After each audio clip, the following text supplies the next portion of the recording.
historicamente, o Fichte não pode ser considerado como aquele que criou um seminário, a prática do seminário. Isso vem de tradições outras da filologia e tal. Agora, mas ele criou uma coisa que é muito mais parecida com o nosso seminário. Tá? Porque naquele momento a prática na universidade estava organizada assim, você tinha preleções privadas, que eram preleções normalmente oferecidas por um público menor, né, pagante, e as preleções públicas, que eram literalmente abertas para a universidade como um todo e para a comunidade como um todo, que quisesse. A vida da universidade ela estava muito ligada à vida social, cultural da cidade. Então, era comum que as pessoas saíssem do seu trabalho, saíssem das suas atividades da força, e uma vez por semana houve um curso interessante de geografia, por exemplo, um curso interessante de história, né? Um curso de produção de filosofia, então, normal. Né?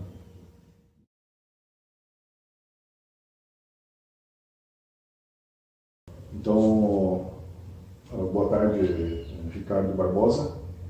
Estamos falando aqui nesse momento que está ocorrendo o 23º Simpósio de Filosofia Moderna e Contemporânea aqui na cidade de Toledo, no Paraná.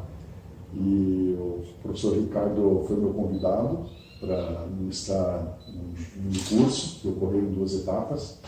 Para mim foi uma alegria, porque o professor Ricardo é nacionalmente reconhecido e creio que também internacionalmente conhecido, mas tem um trabalho inestimável na área de pesquisa, então, que é um assunto que eu me dedico especificamente, o idealismo alemão. Então, eu gostaria de cumprimentar, agradecer a presença do professor Ricardo e pedir para ele mencionar, né, em relação ao seu estado aqui em Toledo,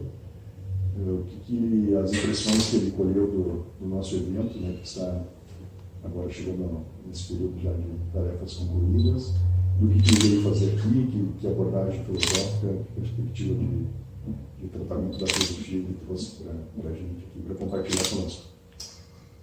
Bom, eu vim atendendo um convite muito gentil que você me fez há um ano atrás e que corresponde assim, a uma parte significativa das coisas que eu faço como pesquisador, realmente envolvendo o idealismo alemão, mas assim, até mais precisamente a filosofia kantiana, não o idealismo alemão no sentido mais forte, Hegel, Schelling e tanto, mas o primeiro idealismo é transcendental, né? A filosofia kantiana, os primeiros herdeiros criativos da filosofia kantiana, Hegel, especificamente sobretudo Schiller e Fichte, autores que inclusive procurei traduzir, já tem projetos de tradução de outras obras deles, que eu acho que são significativas e importantes que a gente tenha isso disponível, né, em português. E o que eu fiz realmente foi atender esse teu convite e conciliar esse convite com a possibilidade de elaborar um pouco mais um material que eu já vinha trabalhando, um projeto de pesquisa anterior. Eu acho importante lembrar que esses projetos, todos eles são projetos financiados pelo CNPq, né? E eu sou pesquisador do CNPq, em unidades do CEF. E pelo CNPq e, em alguns momentos, alguns projetos também pela minha própria universidade, através de um programa de pesquisa chamado Prociencia, né, aos quais eu presto contas regularmente. E eu, então, optei por oferecer um curso sobre a filosofia do Fichte, basicamente sobre os inícios dessa filosofia, a primeira formulação da ideia da doutrina das ciências, né, em Viena, em 1794, me concentrando basicamente na ideia, no projeto da doutrina da ciência como uma filosofia, como uma filosofia primeira. E esse foi o tema que eu procurei desenvolver também com atitude ontem, na sessão de ontem, com o propósito de, na sessão de hoje, submeter aquela posição, essa posição clássica do problema da filosofia primeira, a uma análise, a uma tentativa de reconstrução mediante a chamada pragmática da linguagem.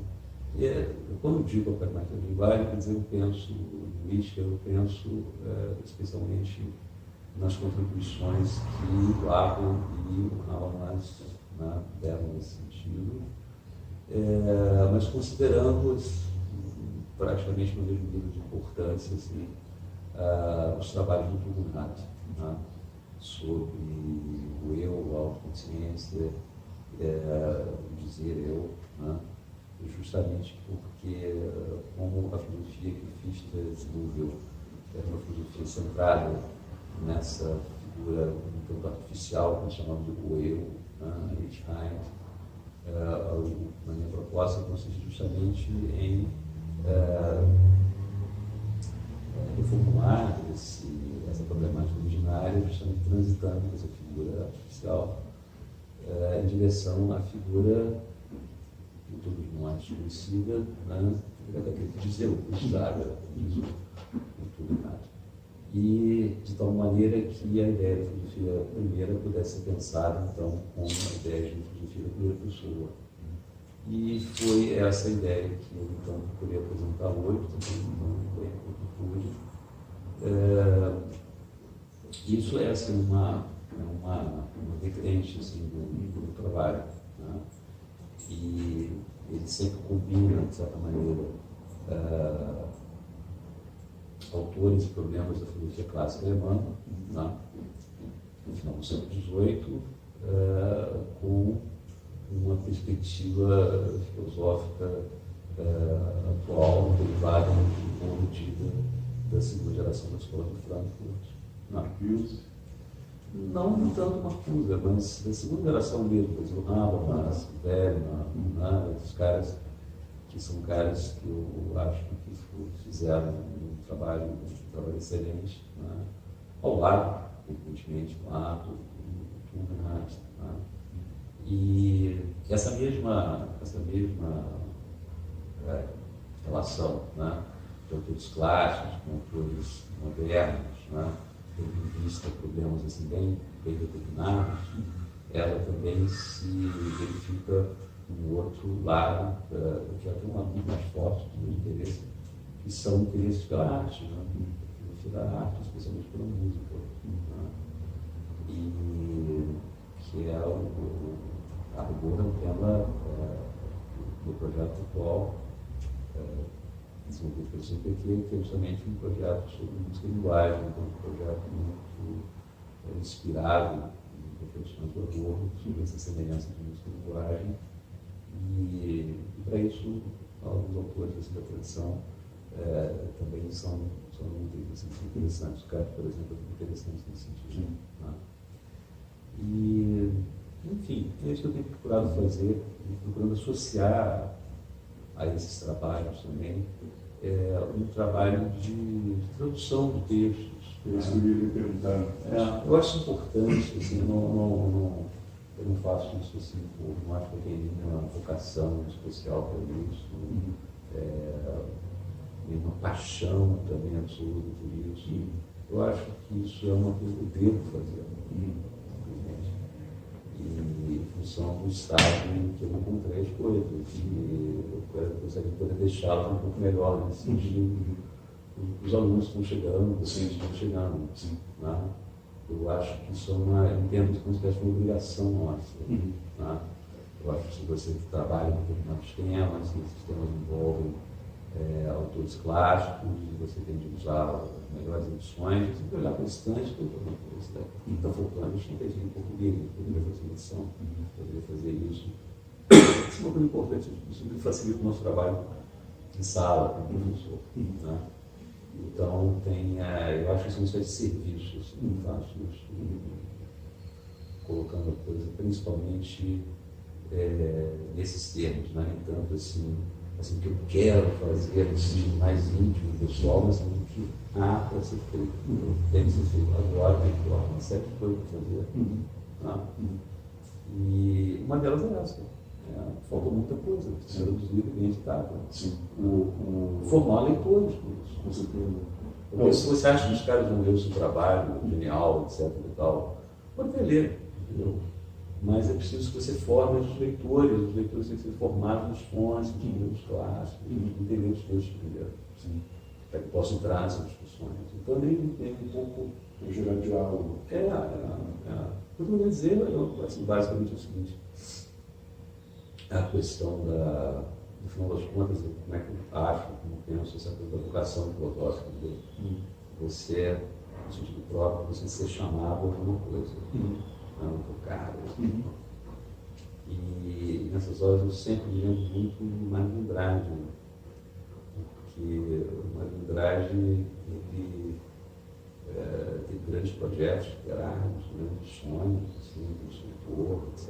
E tal. E ele até sacrificou um pouco isso, ou adaptou, ajustou a realização desses projetos pessoais com um tremendo senso de realidade, entendeu? O que o Brasil agora está precisando? O que tem que ser feito? O que tem que ser feito? Quer dizer, a vocação objetiva, você tem que ser capaz de responder à altura do estado de coisas que você encontrou, e não realizar os seus sonhos, o seu desejo. Não, objetivo. Eu cheguei, eu encontrei isso aqui, como eu gostaria de deixar isso aqui quando eu sair. Um pouco melhor, algumas coisas. O que eu posso fazer?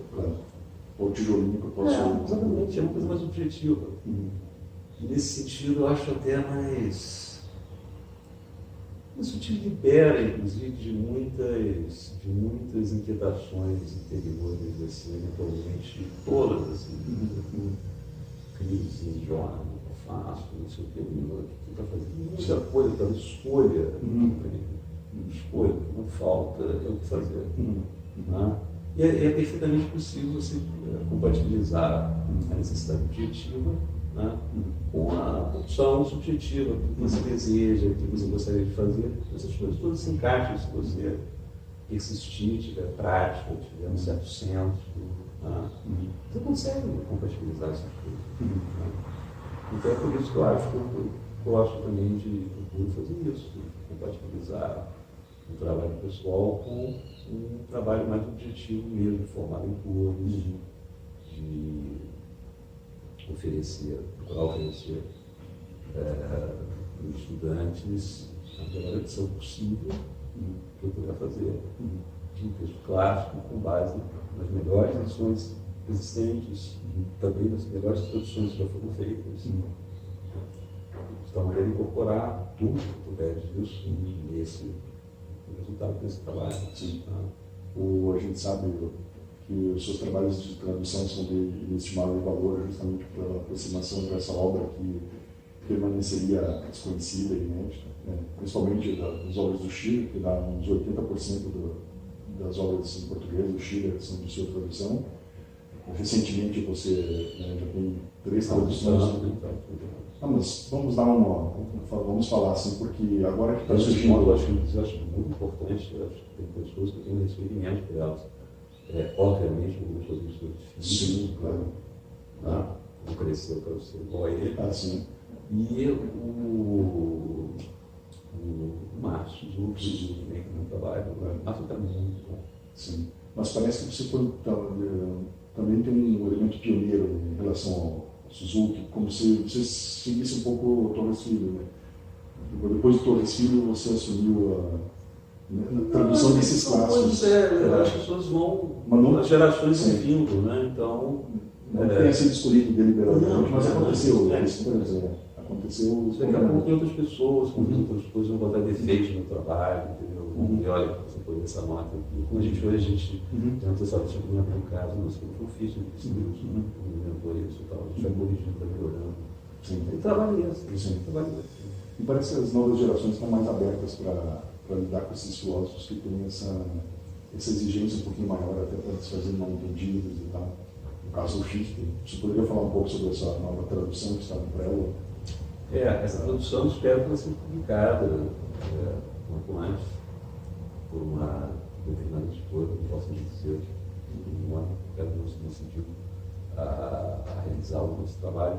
Mas foi um trabalho que me deu muito trabalho, mas me deixou também muito satisfeito, porque em 2014, a editora Évora, de São Paulo, publicou uma tradução de uma obra do Fichte que eu produzi, chamada, originalmente, o título dela, Algumas Preleções sobre a Destinação do Erudito, e a editora, por razões editoriais e comerciais, terminou publicando o livro com o título de O Destino do Erudito. Não exatamente essa é uma grande ideia, mas enfim, foi como o livro foi publicado. E esse ciclo de preleções do Fichte é um ciclo de preleções que ele fez no semestre de verão, né, de 1794, na Universidade de Viena, quando ele assumiu a sua posição como professor. Esse livro ele contém apenas as 5 primeiras preleções, né, mas um total de 18. E uma boa parte desse material posterior foi perdido, né, mas algumas coisas se conservaram.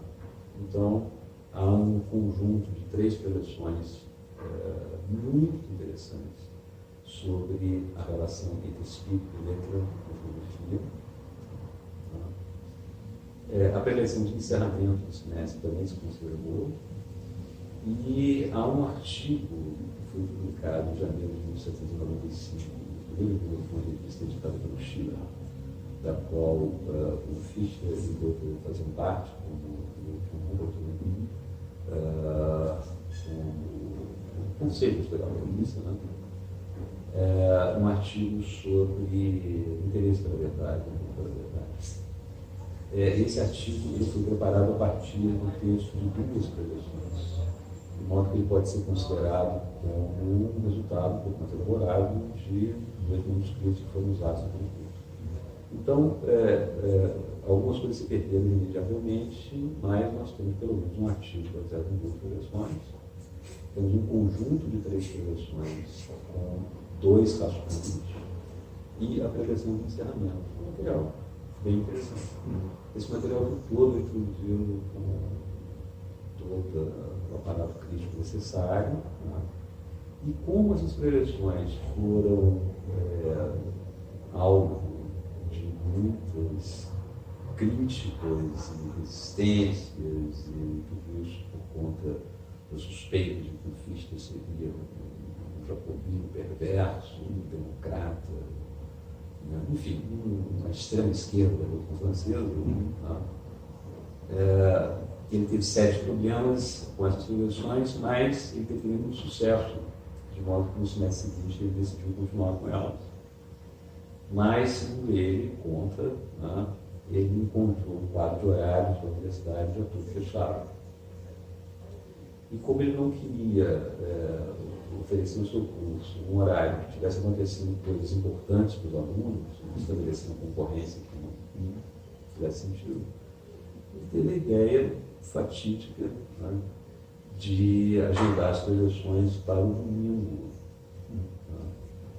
E aí, rapidamente, ele foi acusado de fazer concorrência com o culto religioso, um escândalo tremendo, as preleções foram suspensas, tá?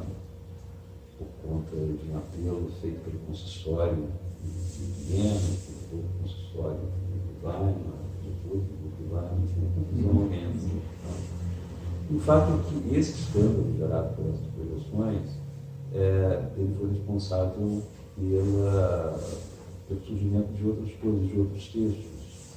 Então, por exemplo, Fichte foi instado a se defender formalmente contra essas acusações. Ele então escreveu um documento de defesa em que ele relata todos os fatos, se posiciona com relação a isso, fala do teor das suas preleções, e aquilo é uma espécie de um testemunho direto da própria destinação do erudito, em condições pouco favoráveis ao desenvolvimento do seu próprio trabalho. E depois, por conta de outros problemas que surgiram com as ordens estudantis, né, ele foi inclusive obrigado, por razões de segurança física ou pessoal imediata, né, a deixar a cidade de Viena. No semestre de verão de 1795, ele se retirou para um lugarzinho lá perto, Weimar, e lá ficou quieto durante esse semestre, por conta dos inúmeros ataques, diversos ataques que ele recebeu, 3 ataques sérios, né? E nessa ocasião ele produziu um texto muito grande chamado Prestação de Contas ao Público, do sofista ao público, sua ausência, os métodos de avaliação, e mais eles relatam, então, esse outro grande conflito com as ordens estudantis. Tá? E eu cheguei à conclusão, bom, esse evento, esses conflitos todos repercutiram pela Alemanha, né? E essa acusação foi acolhida, né, e reforçada pelos conservadores de outros lugares, né? E o Fichte, em algum momento, então, foi a público que se defendeu. Porque o Fichte reuniu tudo isso, de modo que o livro tem 2 partes. A primeira parte são as prevenções, a segunda parte, toda essa documentação histórica envolvendo essa escandalosa repercussão, né?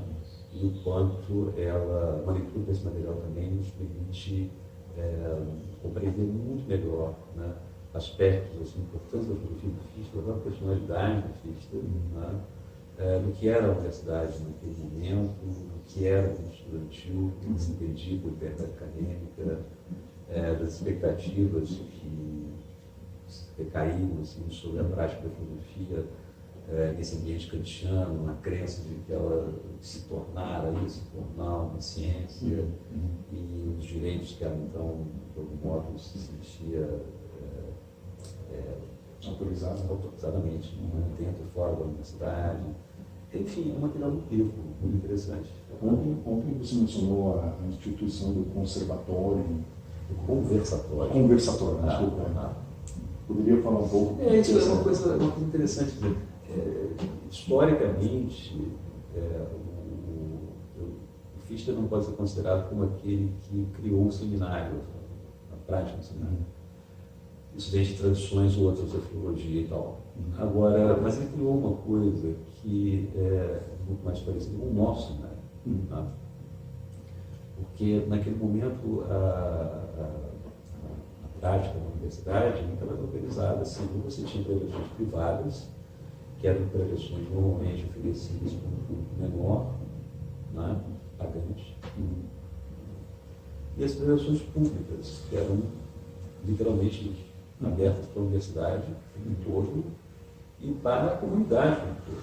Se quisesse, né, a vida da universidade ela estava muito ligada à vida social, cultural da cidade. Então, era comum que as pessoas saíssem do seu trabalho, saíssem das suas atividades da força, uma vez por semana, houve um curso interessante de geografia, por exemplo, ou um curso interessante de história, né?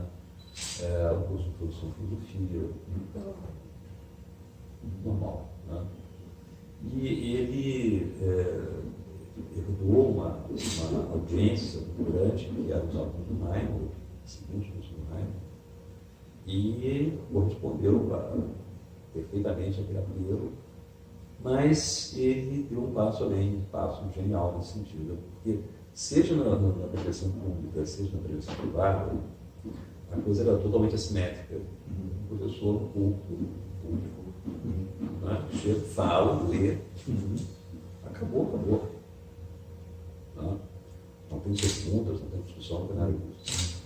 E o Fichte, como ele entendia que a filosofia era sobretudo um acontecimento, as coisas estavam claras, falavam sobre X, né? Comunicação. Ele então criou uma coisa que era um conversatório toda semana, aos sábados, das 5 às 7, um grupo de alunos se reuniam e as pessoas simplesmente apresentavam seus trabalhos, propunham temas para discussão, né? E faziam seminário. Mutuamente se queriam. Totalmente sem mais aquela coisa simétrica. Né? Aquilo rapidamente se alastrou, vários professores passaram a fazer a mesma coisa. Aquilo foi noticiado. Eu fui atrás dessa coisa. Você encontra, pelo Google, você acha tudo isso, né? jornais alemães da época, né? Muito interessante. Eu sou professor surfista na Universidade de Jena, acaba de criar uma coisa extremamente interessante, atraindo a atenção de todos, etc. Tinha aquele conversatório, vários professores já estão fazendo a mesma coisa, na faculdade de medicina, etc. Tá? Ele nunca mais deixou de fazer isso. Muitos, quando chegaram lá para lecionar, o Schelling, por exemplo, imediatamente estabeleceu o conversatório, né? Que virou uma prática. Né? E o Humboldt acompanhou essas coisas de perto. Né? Nós convivemos com o professor diariamente, que morava lá também. Né? E tudo isso foi levado assim, para essa experiência da universidade moderna. Né? Depois, esse modelo que o Humboldt tem criado, quando ele criou a Universidade de Berlim. Talvez um modelo que não tenha se concretizado assim, completamente, mas ele é muito vivo assim, na prática de setores da universidade, na filosofia. Essa discussão da prevenção do cenário, isso é uma real. A vida é feita fundamentalmente dessas duas coisas, em torno dessas duas coisas. E são duas situações muito diferentes, né? Bem assimétricas. Depois o Gadamer começou a quebrar isso, né? Começou a terminar a preleção 5 minutos antes, dizer que tinha alguma pergunta, totalmente inesperada. Mas hoje em dia alguns professores já praticam isso, na própria preleção, uma outra pergunta. No seminário, quando todo mundo senta, você apresenta o texto que você está fazendo, a pesquisa que você está fazendo, dá aquela etapa que pensa em voz alta, experimenta, na semana seguinte você já produziu semana passada, não é mais, eu penso isso. É o laboratório. Isso foi uma das grandes coisas que o Fichte fez. Né? A gente deve assim, a ele uma ideia muito simples, né? Mas que alterou por completo o nosso ethos. É uma prática mesmo, mas a gente entende fazer umas pesquisas, discutir, fazer as coisas. Eu não havia um espaço para isso, realmente. Criou uma coisa assim na universidade, sem burocracia nenhuma, sem nada. E hoje a gente não mais saberia viver sem isso. E isso é tão óbvio, mas tão óbvio que a gente nem sabe onde isso veio. Isso veio daí. Por exemplo. Uma coisa que eu fiquei sabendo ontem, né? As minhas coisas muito fichando. É verdade. Perpassou muita gente, muita coisa, muitas práticas, e eu acho que é mais um motivo de investigar quem foi essa personagem, esse pós-kantiano que levou a filosofia do Kant a outras propostas. Então, assim, eu acho que eu gostaria de agradecer o professor Ricardo da Universidade Estadual do Rio de Janeiro, só para ficar marcado, e recomendo a leitura das leituras, das traduções do Fichte, publicadas por ele, o material do Schiller, hoje em dia eu acho que muito em breve vai ser impossível os alunos não ter Schiller na ponta da língua, porque o material está traduzido e é um material riquíssimo, e Schiller também é um filósofo genial, assim como os pares. E eu gostaria de agradecer o espaço da DUCT por ter cedido para a gente fazer essa breve conversa. E agradeço mais uma vez a presença do professor. Eu te agradeço mais uma vez também. Então tá, obrigado.